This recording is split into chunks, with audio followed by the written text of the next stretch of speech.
You may have heard that January and February are two of the busiest months for recruitment if you're looking to work here in Japan.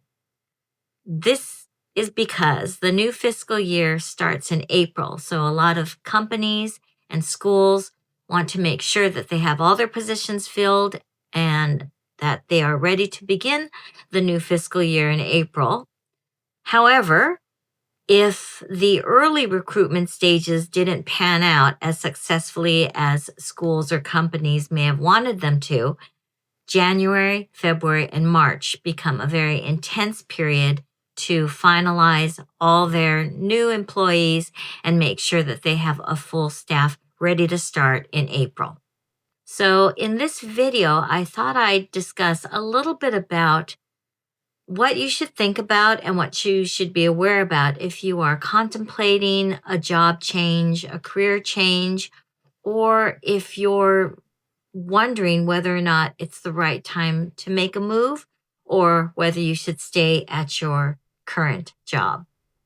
I thought I'd focus on those of you that are currently working in Japan or those of you that already have a job in Japan, but maybe foresee yourself wanting to change either careers or jobs once you get here.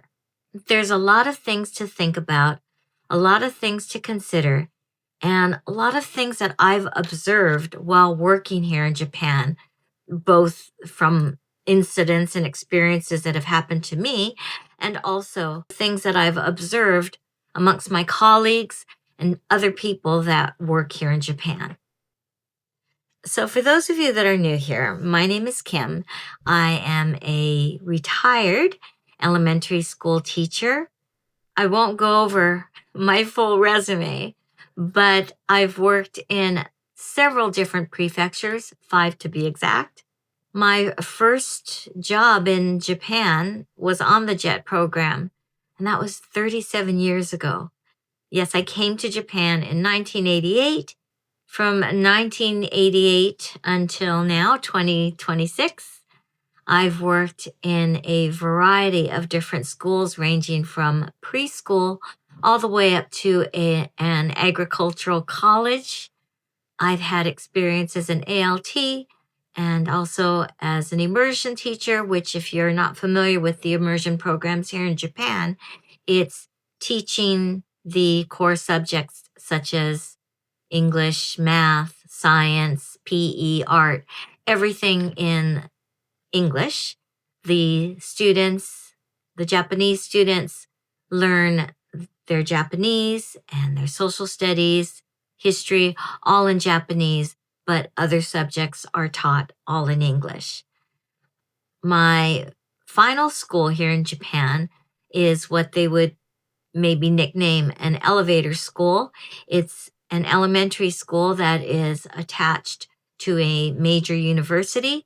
So once they get into the elementary school, that's their golden ticket all the way up to the university. They'll go to a junior high school and high school connected with the university. The school is not an immersion school, but it does place an emphasis on English and global communication.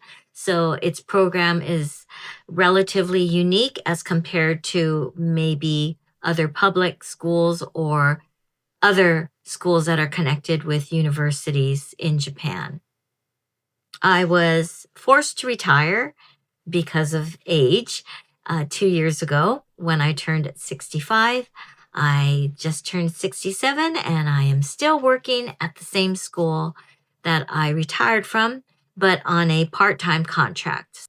So even though my job, as far as teaching goes, is essentially the same, there are a lot of things that I no longer am responsible or asked to do. Even though my workload and my working expectations are still the same, there are a lot of responsibilities or things that I no longer are asked to do.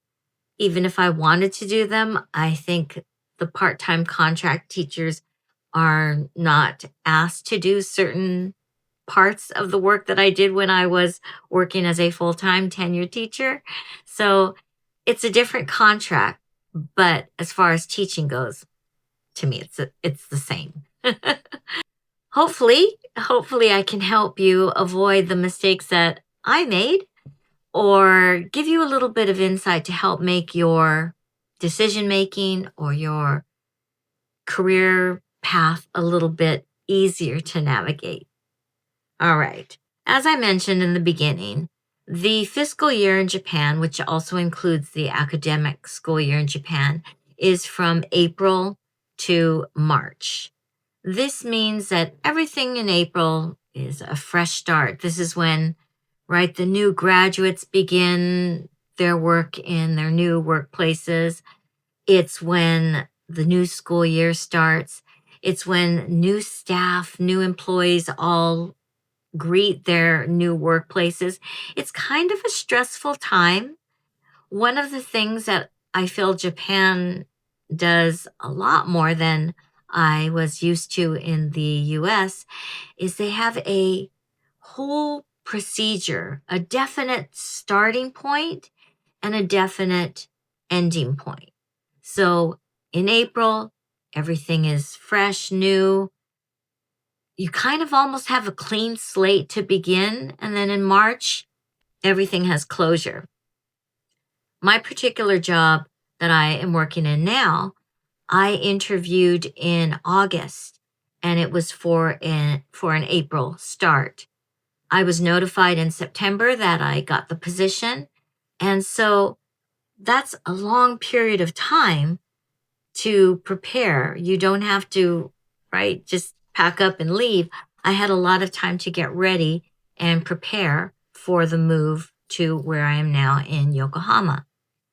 This period of time is when you'll see a lot of job advertisements, especially now in January. If recruitment and job fairs weren't successful or they didn't get the candidates that they had hoped to, or maybe they got the candidates and they were turned down, this is like the last crunch, the intense period to make sure that all the positions available get filled and finalized before the April start. So chances are, if you're looking through advertisements or on certain job recruiting boards, you'll see a lot of advertisements. So for those of you that have decided to look for a job and you still haven't gotten one yet, this is the time to really focus on that job search. It's also a time to make sure you have your planners and calendars all in order, because if you're asked to come by for an interview and you're currently working in a situation, you've got to make time for those interviews. I'm sure it's the same for most countries, but I think Japan in particular is really strict about deadlines, due dates, appointments, all of that. You want to make sure that everything is in order. You need to make sure that your documents or whatever it is that you need have all been gathered and processed so that you can get everything in on time. Always allow too for possible delays. The weather in winter can be a little bit unpredictable. You always have to make sure you allow plenty of time to get to wherever it is that you need to. I usually stay the night before. So if you have an interview in another part of Japan, I would suggest making sure that you have a place to stay so that you can start fresh, stay overnight there, walk around, take a trial run to the place so that you don't get lost. I know my friends laugh at me. I do this even when I have friends coming to visit. If I'm going to meet them at their hotel, I always go like the day before and make sure that I know how to get to the hotel so I'm not going to be late. But that's just me. Another thing just to be aware of during this super busy season is that it's also the time when certain places really fill up quickly. So if you've already gotten your job or your position, just remember that March is one of the busiest moving months. Sometimes moving companies also raise their prices in March. They get filled up very quickly. I'm speaking from experience where I could not find a moving company anywhere to get me or to get my items from where I was in Gunma to here in Yokohama. The places gave me quotes, moving quotes that were so expensive.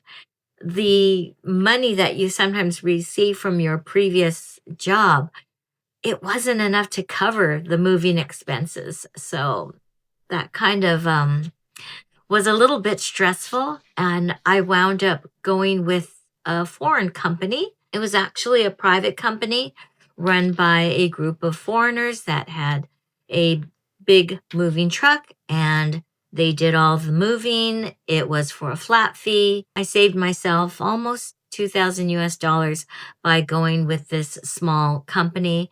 You don't get any of the perks like, sometimes these big moving companies give you little swag bags or little packets of rice or something, but it was no frills, but it got the job done and everything was done well.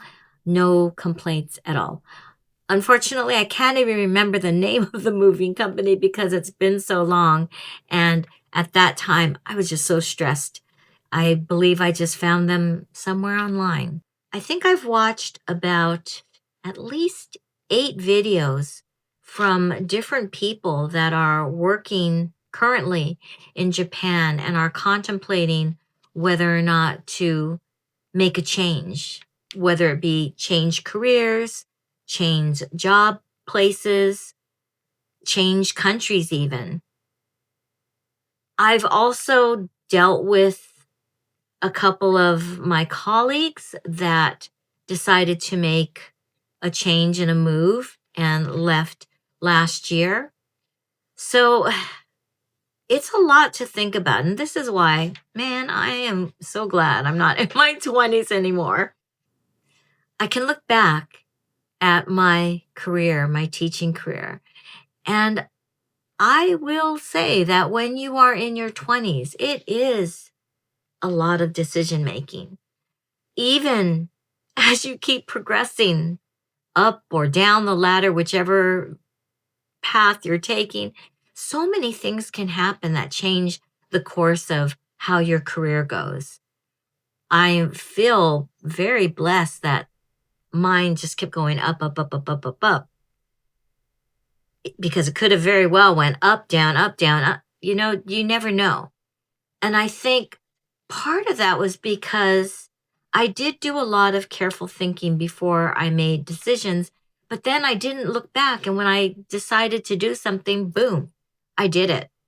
It's really easy to overthink or keep going back and forth and questioning yourself. Just know that that's part of the process. I believe questioning yourself, wondering, is this the right move? It's like any gambling decision, right? Should I bet it all or should I just bet a little? Life is a gamble. And sometimes you have to take that chance or that risk to get the big rewards. At the same time, you have to be ready to get the unexpected or to get the hurdles thrown in your path. So I thought, in general, let's talk about, what things we might need to think about. First thing is, if you are currently working in Japan and you're contemplating looking for a new job, do you do it secretly, confidentially, or do you let your company or school know that you're on the job search? It's so tricky. I'm sure it's the same in any country because there may be a part of you that is unhappy and you want to look for a new job, but at the same time, you don't want to risk the security that you might have in your current job, especially for us foreigners, because our job basically depends on our visa status, right? So once you leave the job that you are currently working in, if you're planning to go to another one, your visa is going to have to be covered by the new employers. And it might even mean a change of visa types, especially if you're no longer going to be an instructor. In the past, I've done both. I've been secret about my job hunt in some cases, but at other times I was very open about it. The hard part was when I was open about it, in my mind, I was leaving my current job situation no matter what. I was determined to find another job, and if I couldn't find one that was a step up, I was willing to take the same step or a step below just to still be working here in Japan. But I had made the decision to leave my workplace. Sometimes the situation might be a little different. Sometimes the workplace decides that they don't want you anymore, which was one of the situations in my case at another time where I assumed I would have the security of my current job. But after a series of events and a series of a little bit of shocking disappointments, I no longer had that job and I had to find something ASAP so that it wouldn't disturb my financial status, so I can make all the arrangements for moving. I did that. Gosh, that was back. I found out, I believe, in June of the year that I was no longer going to have a position at this school. I went on a mad job hunt. I got a new job during the first week of July, and it was starting the first week in August. So that was like boom, boom, boom, boom, boom. It was so sudden. Even though, I was disappointed that I couldn't stay at that particular job, the good thing is that my director and the principal, everybody knew that I was leaving. So it makes it so much easier to get references or it's to know from your colleagues that if you're missing a day of school for an interview, that you're not just ditching school or taking a personal day. You're doing it because you have business to do.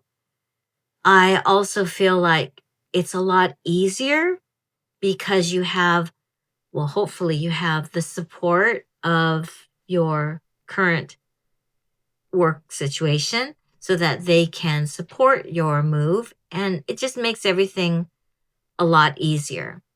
This was the case when I was moving from Gunma to here in Yokohama. I had the blessing and support and I guess encouragement of the administration and the directors. They totally supported my decision. Now, that doesn't mean to say that they wanted me to go or that I wanted to go. I loved the school that I was at. It was mainly making a move for security in my future, for financial reasons, and just being able to establish a life where I wouldn't have to be worried about living from paycheck to paycheck. Plus, I also think it helps because you're on good terms and there's no lies or funny business. During the time when I had to look for a job without people knowing, that's a little bit harder because they may not want you to move or they may be upset that you're leaving because this means that they'll have to recruit and find somebody else. But if you know in your heart that it's what you need to do, then you go ahead and do it. And, come to think of it, remembering back to that time, there are a lot of places of employment during your interview or when they're talking with you, they'll ask if your current workplace knows that you're interviewing or that you're searching for a job. I don't know if there's a rule or not, but we did run into one, let's say, difficult moment when one of my friends was applying for a position at the school, one of the schools I was working at. She really wanted to leave the school. She was not happy there. And she didn't want, obviously, the administration to know yet. But I guess if you're under contract, she was still under contract with her current employer. And they were very upset that she hadn't ended or notified them that she was planning to leave.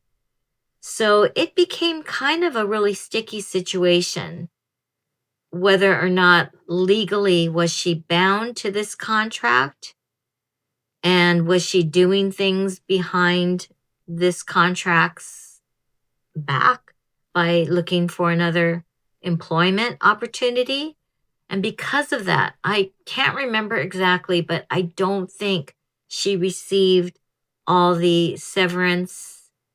And usually when you're leaving a company, you give them, right, the month's notice. At worst case scenario, I think sometimes 2 weeks notice, but I think usually it's a month notice before you leave. I don't think you have to explain the reasons why you're leaving if you just say it's personal or for one reason or the other. But I don't know. I think as I've gotten older, I've noticed that there can be a lot of, not drama, but places that may not be very supportive to your move, or they may react in a negative way, especially if they don't want you to leave, then they may really make you feel guilty.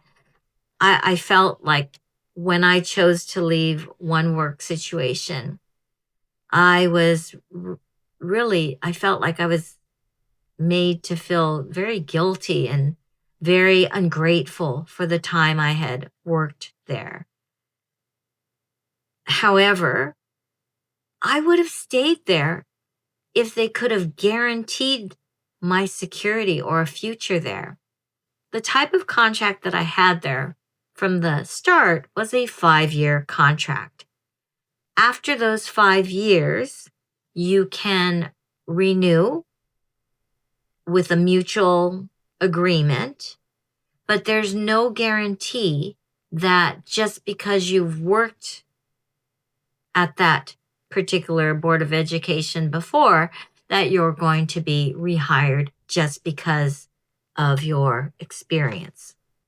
So when you think about that, that's really kind of risky, because I could be all set to stay there, and then maybe the next year they decide, you know what? People are getting too high on the pay scale. We want to get fresh, brand new, young people where they can start at the bottom of the totem pole again. Usually a lot of workplaces, especially schools, have something called a salary system. So depending on your work experience, the numbers of work experience you have, your age, your credentials, your degrees, it's how you fall on the pay scale. So with me, I fell pretty high on a pay scale. That means that they would have to start me near the top of a pay scale. Whereas, this person here that maybe doesn't have their master's degree yet, maybe only has worked for 2 years in Japan, is going to fall lower.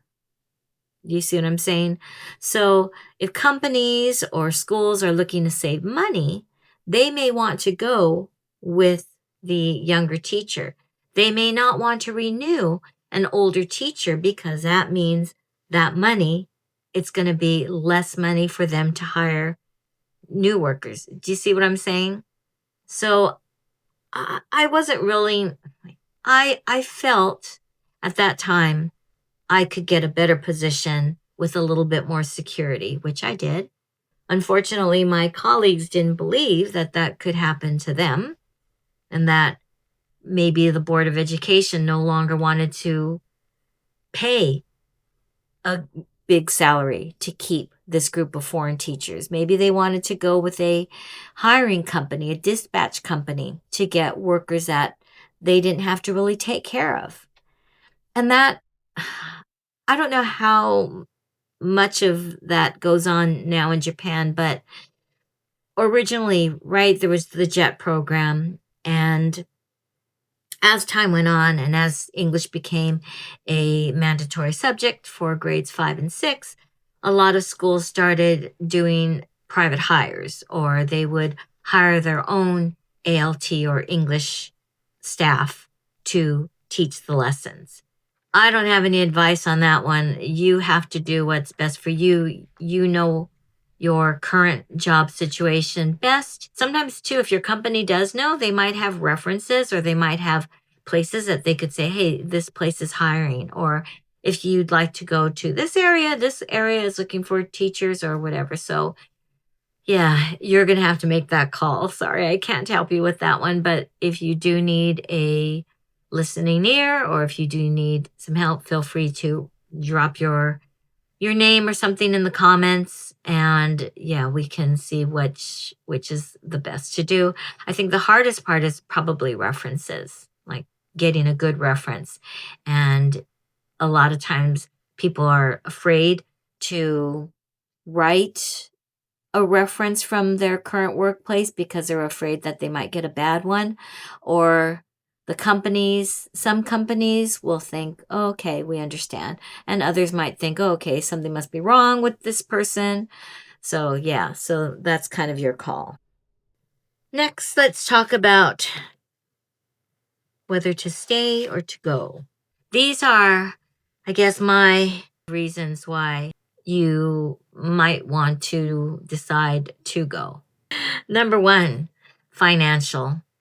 If you are working hard and having difficulty living under the financial compensation that you're given, it might be time to look for a job that will get you the compensation that you need, especially if you feel like you're working super hard, if you're working overtime and not getting paid for it, or if you know that you can find a better job out there. Now, that being said, I see a lot of people complaining a lot of times about the wages of an English teacher, especially if you're working at an English conversation school, or you're doing overtime, you're preparing lessons, but you're not getting the compensation that you feel you deserve. I understand that, especially because I'm a teacher and I get it. We do a lot more work that sometimes goes unseen and also goes unpaid. But, dun dun dun, I guess my maybe wake up call, or maybe warning, or maybe be careful how you word things, is because there are a lot of self-proclaimed teachers here in Japan, meaning that they have the English language skill, meaning that they are native English speakers. They are they are creative in the sense that they can come up with ideas and ways to engage their students. They are active. They potentially or possibly have all the makings of a good teacher in a classroom or language school setting. However, they did not go to school for the training in classroom management, special education, educational philosophy, educational psychology, curriculum development, behavioral development, cognitive objectives. You get my drift, right? A lot of teachers that may be working at a conversation school will probably not, I say probably, because there are, of course, exceptions to every rule or assumption, right? But they probably won't get on the same pay scale or get the same benefits or bonuses or sometimes even respect that someone that has a teaching license in their home country or a teaching credential or even an ESL degree. If they're unhappy with their salary and working hours, they have to also remember that that job didn't require you to have a teaching license from your home country.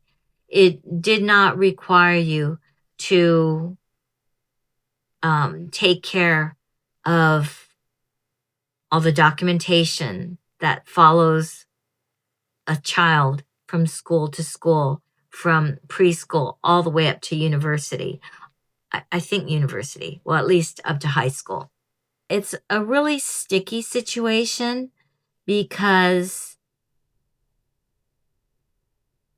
it's like me trying to say that because I worked as a volunteer in a hospital, a pediatric hospital, which I never have, by the way, but let's say if I was a volunteer in a pediatric hospital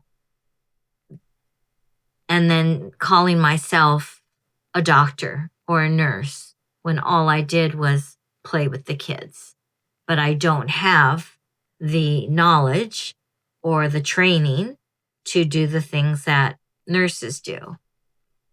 I don't know if that's a good analogy, but I think you understand. I know the people that are here in Japan, you understand. It's very it's there are a lot of people, I'll just leave it at that. There are a lot of people that call themselves teachers, but when it comes to the things that they get angry about or upset or complain about, they're lucky that they don't have to deal with some of the things that licensed, credentialed teachers have to deal with. For all the people that say that you can't get a good job, there are a lot of wonderful opportunities here, but the competition to get certain jobs is very stiff and competitive. Sometimes it's all about who you know, who your connections are, what area you're at. So, yeah, so I know on YouTube you hear a lot of complaints about people saying that you can't get a good teaching job or that there aren't good teaching jobs. Believe me, there are. It's just maybe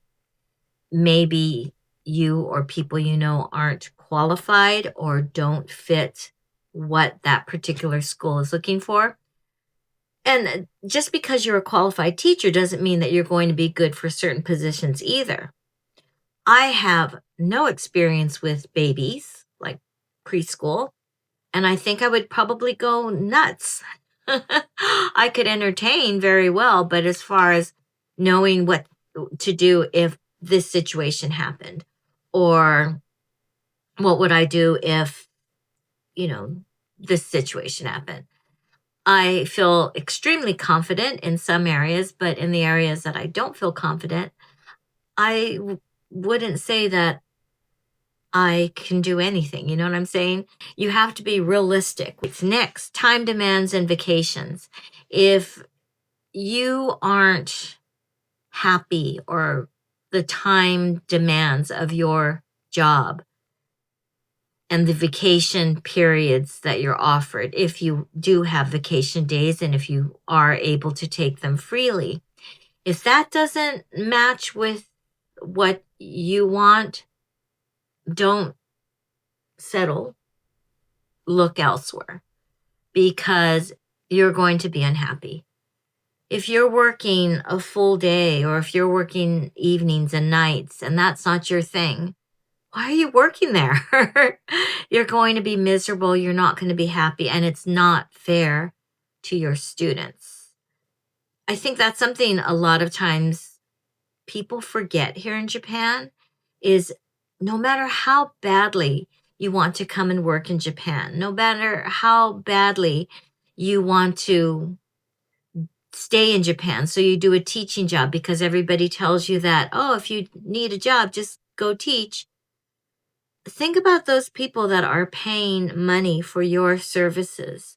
Think about those children that look forward to spending those 20 minutes talking with you in what little English they may know, or what, like they're asking for your help, or they're expecting you to be there and giving your 100%. It's not just teaching. I think it's any job. If you're working, say, part-time at a coffee shop, if you're in the service industry or if you're performing a service for somebody, they expect you to be working or doing your job with 100% effort. I mean, that's kind of what I expect my students to do as well. If they're in my classroom, I expect them to be giving 100% effort in the class. If you're someone that needs summer holidays or Christmas holidays and your company or school doesn't allow you to take them off, then you have to make the decision. Do you stay or do you go? Well, personally, I would go, because otherwise every year you're going to be unhappy, or you might be making someone else unhappy because you're always taking off during that time. You can work around that. You can find places that have the holiday schedule you might desire. That was the case with one of my friends. His monthly salary was a lot less than mine was, but he was able to take his vacations freely. He had a lot of time off, and that's what he valued more. He valued having the time to go travel and not have to worry about school. Whereas for me, I needed more of the monthly salary. Okay, number 3 is visa and security. Does your current job give you a chance or the opportunity to stay long term, if that is something that's important to you? If it is important to you and your current job place does not allow you to have that, then why are you staying there? It's just going to make it harder for you down the road. Unless you're using this job to gain experience, then I get it. But if you're planning to stay in the long run, make sure that the job allows you to be able to do that. Because if not, every so many years, you're going to be in the same boat, like having to look for another job.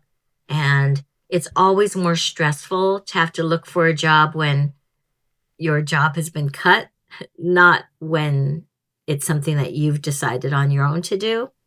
Also, too, the types of visa that you have.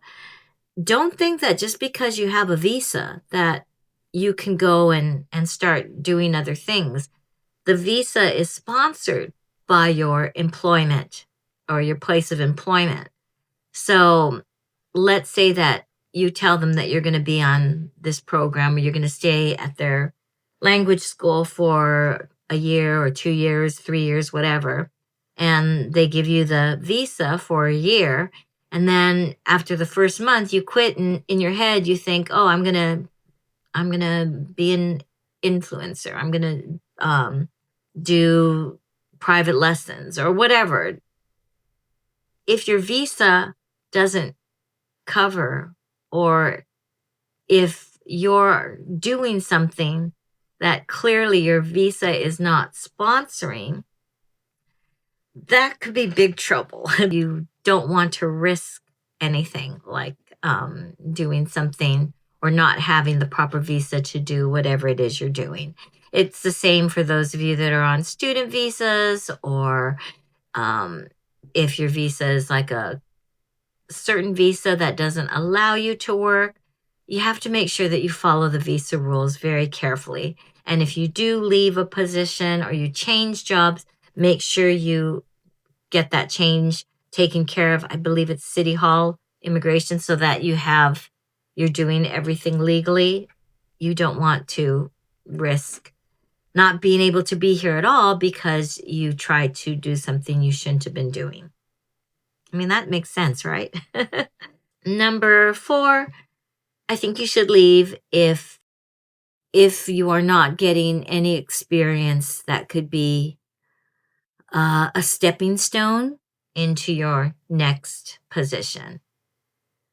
If you have aspirations of working right for a recruiting company, or doing editing and publishing, or I don't know, even opening up a business, but it has nothing to do with young children, then why are you, I don't know, this is just me. Why are you I wouldn't say, can't call it wasting, because I love teaching, right? And education is education anywhere. But is it worth it? That's a better way to phrase it. Is it worth it for you to stay in a job that you don't like?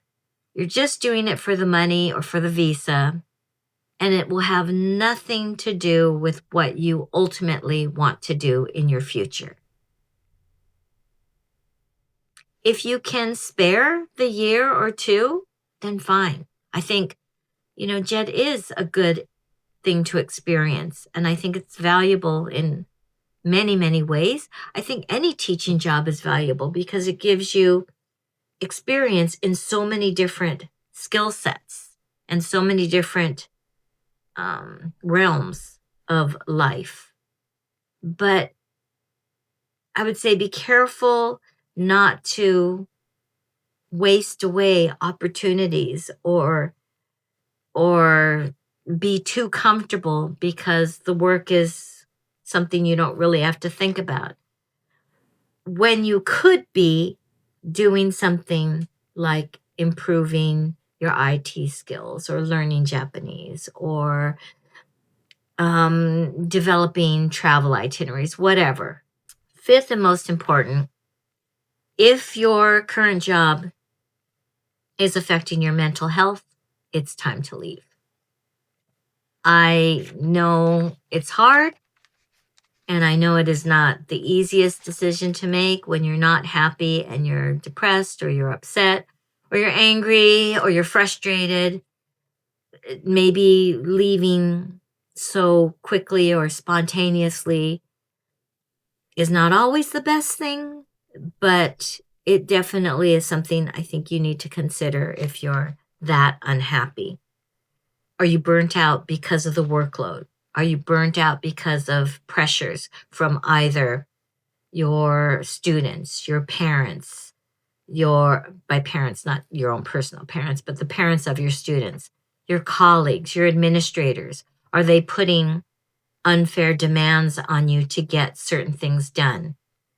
If that's having a toll on you, it's, in my opinion, time to leave. Is there workplace drama? Do you have a supportive staff, or do you feel like the staff is kind of plotting against you? Now, workplace drama could be anything from having a relationship with another coworker. It could be being stalked, or being, I don't know, like targeted by another coworker. It could be power harassment. It could be bullying. It could be having to listen to a coworker that has all sorts of problems and they're just weighing you down. It could be just drama from people wanting you to have relationships with your coworkers or someone affiliated with the school. It could be parents talking bad about you or rumors started by parents, students, or other coworkers. It could just be a personality clash with another coworker. I always thought that I had good relationships with my coworkers, and I really valued everything that I've learned from each different coworker I've worked with or have been at school at. But I never expected to have my contract not be renewed because another coworker was unhappy with me in whatever, for whatever reason. I still to this day don't know. And it's not worth going over anymore because it kind of was the spark maybe that I needed to realize that not every staff is going to be a staff where you feel like family. I'm glad that that was kind of like the thing that made me realize I have to move. It's time to move on. And if I didn't move on, I wouldn't have met so many wonderful people that I've met after that move. I wouldn't have learned things. I wouldn't have been able to spend COVID with the group of people that I did that helped me elevate my own personal skills, teaching skills, everything to a different level. So sometimes, right, sometimes you don't want to be a part of drama, but sometimes the drama could be the factor in why you leave. And that can be a positive thing. Another thing that might affect your mental health is just the expectations put upon you. And it doesn't necessarily have to be with the people you work with. It could be with your own family. It could be with your friends and family back home. It could be with your significant other. Maybe they want you to stay, or maybe they are a big factor in your decision of whether to move or stay. Their decision might disagree with yours. Ultimately, you're the one that is in this job.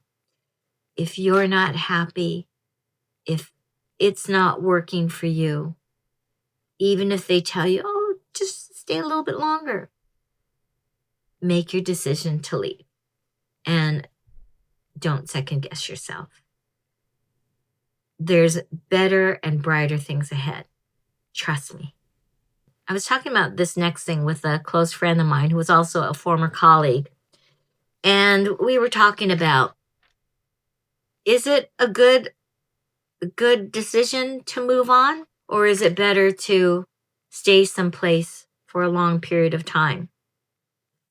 I don't have the answer to that question. Again, that's another question you'll have to ask yourself and make the decision that's best for you. I think I would have liked to have stayed at some places longer or long term or forever.